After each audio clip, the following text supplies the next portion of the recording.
Ամենայն սրտով բողոքում եմ ես, մարդու անարդար, վճռի համար, անիծում եմ ես մարդուն նենգավոր, որ նա ընտրել է պղծված ճանապարհ, ատում եմ հոգով օրենքներս շատ,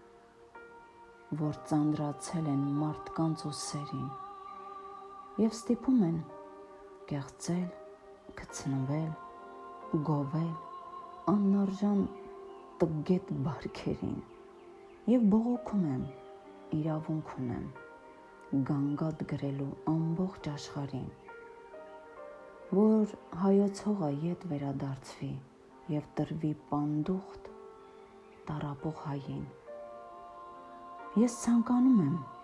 մեկ անգամ տեսնել քարտեզը հայոց անծայր երկրի, դրանից հետո եթե մեռնեմ էլ, իմ հոգին ուրախ և հավերժ կապրի, ինչու է հայը պանդուխտի ցուպով այսօր թափառում ամբողջ աշխարհում, օտարի հողում կեղծված ու տանջված, հեռու հյուսիսում կամ անապատում,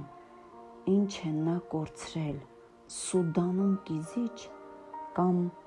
Հնդկաստանում հեռու հեռավոր, ինչու է հայը բեկորներ դարձել, նա չունի հանգիստ, նա չունի անդորր, խեղճ պանդուխտ հային հող է հարկավոր, ոչ օտարի երկրում, այլ իր սեփական, և երբ ունենա նա հողը նորից, դուրս կշպրտի ցուպը օտարության, անհուն հրճվանքով կշտապի հեռվից, դեպի Ղարս, Իգդիր, Վան կամ Արդահան, նորից կլսվի հորովելը հին, նորից կծխա ծուխը հայկական, օտարի ձեռքից 500 տարվա, հողերը այսօր ետ են գրավում, օրենքն է ու մենք էլ ասում ենք, որ հողը տիրոջն է միայն պատկանում, բայց ինչու խոսել ուրիշի մասին և միշտ մոռանալ ցավը սեփական, ինչու վաստակել, որ ուրիշն ուտի, մոռանալ քաղցը հարազատ մանկան, ոչ բավական է, չպետք է լռել, երազելը քիչ է, պետք է պայքարել, 40 տարի դեռ նոր է անցել, հայոց հողերը